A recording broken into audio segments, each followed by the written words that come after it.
Kalau saya sebagai nakes nggih, masyarakat juga nggak mungkin kalau harus berdiam di rumah terus. Tapi kalau misalnya, itu dengan lonjakan seperti itu ya harusnya juga, menyadari, istilahnya sadar dirilah, jangan terus mau new normal terus seenaknya saja. Karena kadang masyarakat itu menganggap new normal itu sudah, seperti semula, nggak penting Mas seolah-olah ya miris aja.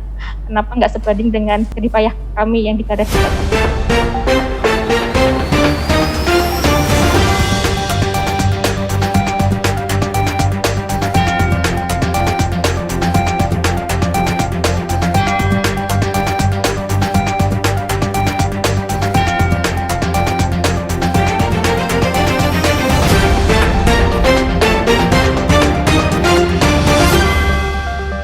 Halo Sobat Bersinar, jumpa lagi bersama saya Titi Rahman dan Saya Alvin Maulana. di Kuping Panas. Kumpulan info penting yang lagi Panas.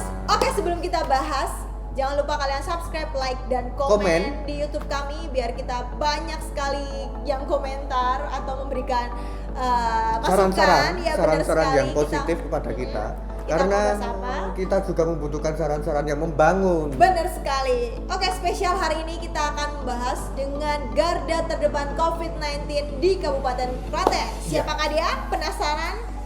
Kita Langsung terhubung, kita hari ini spesial menggunakan video conference ya Vin ya, nggak Ya, kayak kita- biasanya. Karena kita tahu bagaimana risikonya ketika kita harus berhadapan dengan garda terdepan. Benar Pastinya sekali. Yes. kita akhirnya menggunakan Video video conference. Penasaran siapa aja? Di sana sudah ada Mbak Yuni. Halo, selamat siang Mbak Yuni.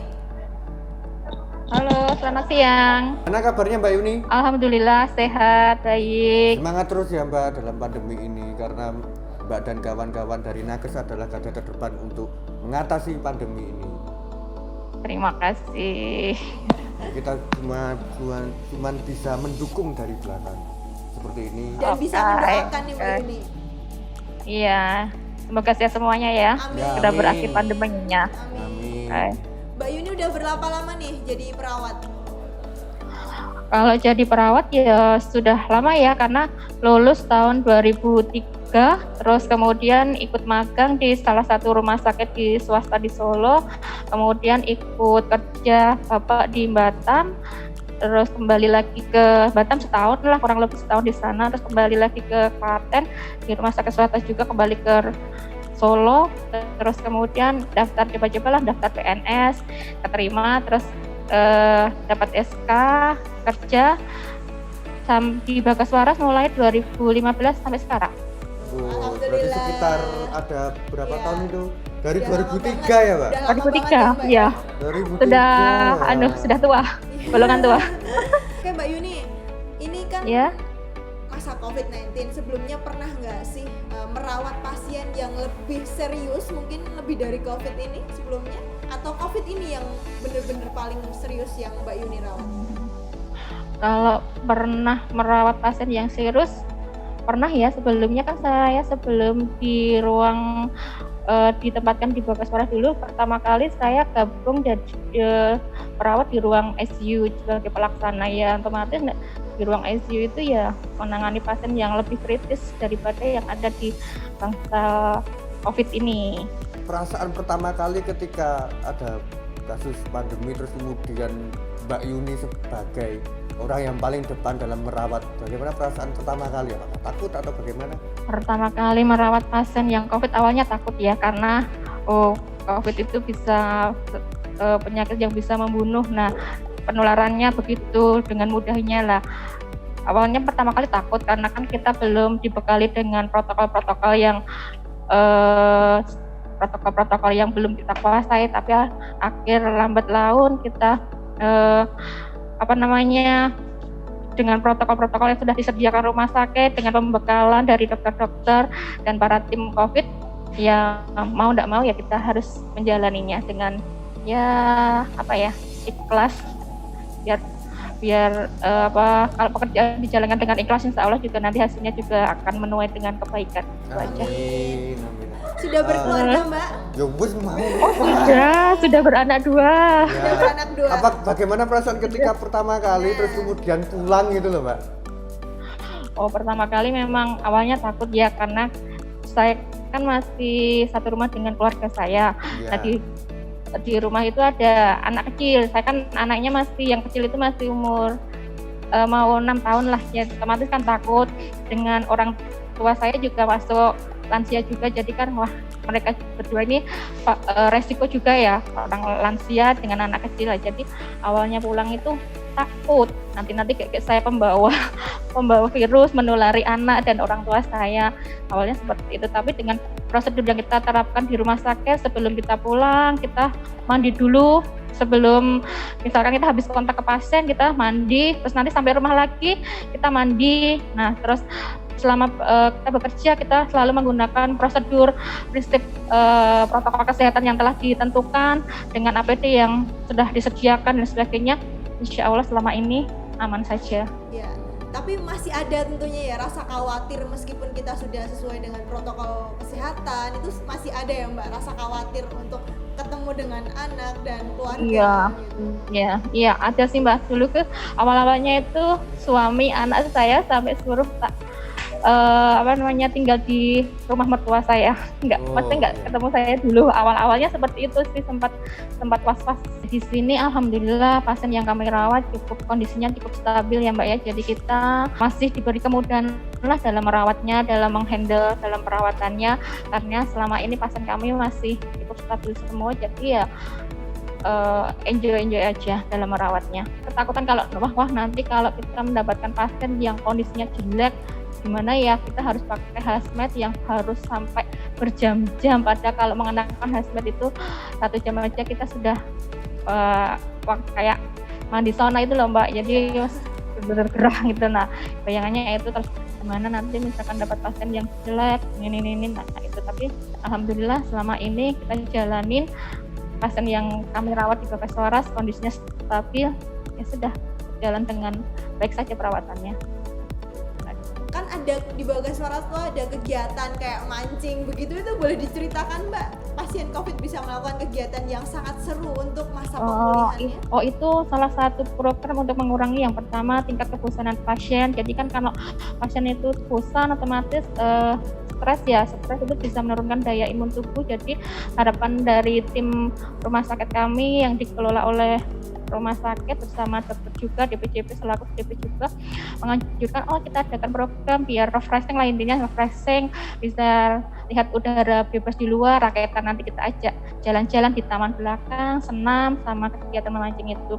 Ya salah satunya untuk meningkatkan kebosanan itu tadi, yang mungkin pasien yang awal masuknya sudah hampir 1 bulan masih di rumah sakit, ya itu untuk mengurangi tingkat kebosanan. Dan untuk menambah stamina juga kita ajarin latihan senam itu. Melihat nih, kan ini sebentar lagi new normal, tapi sebelum new normal aja sudah banyak sekali masyarakat yang bandel gitu Mbak. Masih ada masyarakat yang nggak mau mengikuti protokol kesehatan, masih udah nggak mau pakai masker dan lain sebagainya, itu gimana Mbak?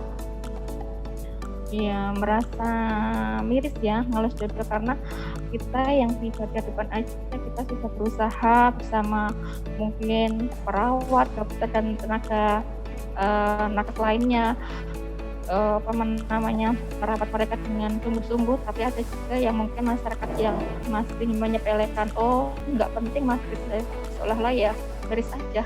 Kenapa nggak sebanding dengan jerih kami yang di garda depan. New normal itu tetap kita harus tetap melakukan protokol kesehatan, tetap jaga jarak, tetap jauhi kerumunan dulu, selalu pakai masker, selalu menerapkan prinsip hidup PHBS itu selalu dijalankan. Itu aja sih. Karena kita mau nggak mau juga nanti situasinya juga kan seperti ini. Jadi memang kita harus membentengi diri kita sendiri, tetap waspada, tetap jalankan protokol kesehatan. Siapa ya enaknya ya? Pengennya gimana ya? Apa cantik aja? Dagel lagi. Ya Mbak Lala, tadi kan kalau Mbak Yuni sudah bercerita banyak juga, kita juga akan tanya-tanya sama Mbak Lala. Mbak Lala awalnya jadi perawat tuh gimana ceritanya tuh Mbak Lala? Awalnya jadi perawat? Iya. Saya itu dari tahun 98.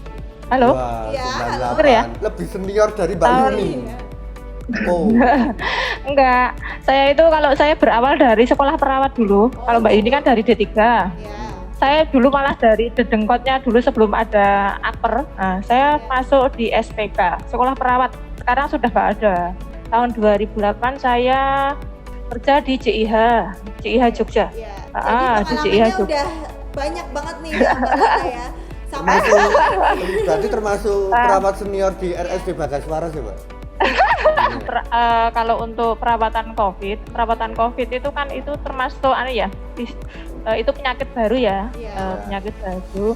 Kalau sebenarnya untuk perawatannya itu hampir sama, cuma bedanya itu kita di APD-nya, Mbak, menurut saya. Oh gitu. Bedanya di APD.